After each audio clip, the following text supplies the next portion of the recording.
welcome back to Wanderlust Books, and today I'm going to be doing some book rants. Wah, wah. So I was thinking the other day that I have a lot of things that have to do with me disliking things that books do and like book companies do. And I thought that I would do a little rant video and talk about the book things that I dislike the most. So let's get into it, I guess. So the first thing I'm going to actually get into is things that I dislike about what authors do, and that's just mostly me personally, because this is the thing I like the most to see in books, and that is character development. I really dislike when characters don't have a lot of development and I don't feel like they grew a lot, or I feel like I shouldn't really root for what they're going through because they don't show any kind of character development throughout the book showing that they're changing or that they're doing something. But this is mostly just for today's society, because a lot of books are like dystopian books these days, or they're like growth books or something like that, where the character needs to grow and do something different. And a lot of things don't happen that way, and that really annoys me a lot because I feel like I shouldn't put a lot of my time into these characters if they're not going to do anything. Another thing is characters with like super weird, unique names, and I know this is kind of like but I hate that I don't know how to pronounce names in books these days, because authors are trying to be like super unique with their names because there's so many names out there, and be like, hey, I heard someone with that name in that other book, and you don't know who you're talking about, and so authors start to make up like super unique names that you don't know how to pronounce. And either don't do that or put a freaking thing in front of your book that tells me how to pronounce your name so I don't sound like an idiot in either videos or like talking to someone about a book, because then we don't know how the heck to say your names or anything at all, and it's so annoying. And I'm like that all the time because I'm terrible with names and like authors' names and characters' names, and if I don't know how to say them, then I'll just be like that name. How do you feel about that? Another thing that I really dislike inside books is when there's like super fast love. I really dislike that. I don't think it's realistic, especially if there's a series and you have time to build that love for us, but you still give it to us really quickly in the first book, and then throughout the entire like series it's pretty much them fighting or something because they got in love too quickly and now they have problems, and it's all this other stuff, which is real life kind of, but this fast love thing is just getting kind of annoying and I don't really enjoy that much. And I really like adult books because most of the time they do a slow type of love, and I really like that, and I wish they would bring that into the YA aspect, even though like a lot of teenagers these days fall in love super quickly, but it's just not realistic. So let's get into the actual aspect of a book itself. One of my huge major book rants is book height. I hate when books are different heights.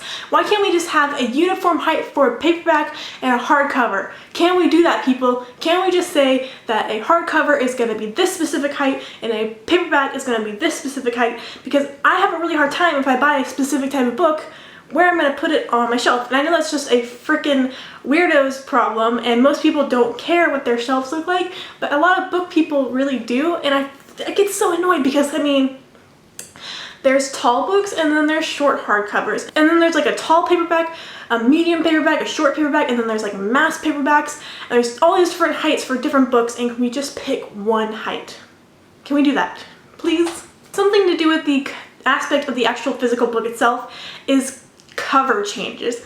I hate cover changes so much, mostly because I am a little OCD with my shelf, hence the one before this, and I really dislike when there's a cover change on my shelf, and just in general, because usually the cover change is like freaking amazing and I understand why they did that, but if you do that, just come out with the same book in the same first one. I know that's a lot of money and you're kind of putting a lot on the author, but either don't change the cover or do that. Like the Sarah J Maas books of Throne of Glass, I super was excited when the first one came out with the recover, and I bought that one because I wanted it to match.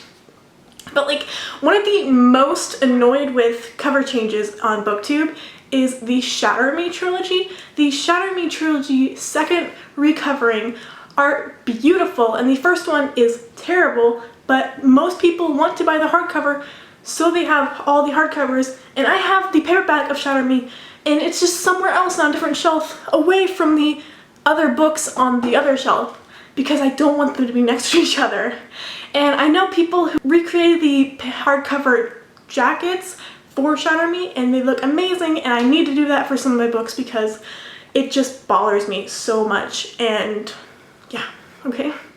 Cover changes, big rant. Another thing is movie adaptations. They will come out with movie adaptation covers and no one likes them because they're super cheesy, and you can't find the original cover of that book anywhere in stores. They only have the movie adaptation cover, and that annoys me so much because what if I don't want that cover and it's most likely in paperback, which I do not enjoy as much, and I don't want it, and then I have to go online and buy it somewhere else and wait 3 to 5 days to get that book, or if I have Prime, so it's usually 2 days. That's another story, but I can't handle seeing them everywhere when I just want the original one. And also, Barnes & Noble has had this thing where if a paperback comes out, they don't put the hardcover on the shelf anymore, and that bothers me a lot because I would want a book, this is just for the hardcover lovers like myself, I'll want up that book, but I won't have it in hardcover because the paperback came out, and it's just nowhere to be found. And if you ask someone, they're like, well, if they're not on the shelf, then we don't have them in the store. And yeah, that bothers me. Also, what's the deal with comic books? Because they're skinny and they're paper, and I don't know what the heck they are on my shelf because they don't have a spine. And then they come out with like volumes of all the comics together and they make it a graphic novel now, and I don't know what the deal is with that. I mean, I understand it, but I don't like it. One of the most annoying things for me is, I mean, this is like annoying by just on my standards, is books take a little while to come out, right? So I will read a book and it will be like maybe the first book in a series, and then the next book will take a year to come out, and I will have completely forgot what that book is about. And that is because there may not be a little bit of a catch-up in the beginning of the book. And this could be helpful like for many things, like they do it in series, right? Because most of the time you don't watch it as a marathon like a lot of people do, and I do. And most of the time people watch them as they aired, and so they would do a little catch-up after the next season. And I feel like I really need that with books. Some authors do it and I really appreciate it because sometimes I just forget what happened, but a lot of authors don't, and I just get thrown back into the series. One of the reasons I actually created a book blog and a YouTube channel was so I personally could rewatch my videos if I started a series and I forgot what happened. That was literally one of the reasons I am doing this, because I have terrible memory. I will tell you that I enjoyed the book. I will know if I liked the book in the series, but I could not tell you anything that's about it. And so I think either like maybe a 1-page synopsis of what happened in the first book could really help a girl out, because I have terrible memory and I would need a little reminder in the brain. Alright, so that's pretty much my book rant of the lifetime, I guess, because most of those rants are things I feel all the time. Do you have any book rants? Let me know in the comment section below, because I'd love to hear back from you, because I have a problem and I like to rant about things that bother me. If you like, please thumbs up this video because it really helps me out by knowing you enjoy the content I create. And if you like, please subscribe because I make videos every Monday, Wednesday, and Friday. And if you want to keep up with that type of weird schedule, then you should be subscribed so you can see them those 3 days. And so yeah, thanks for watching. Bye!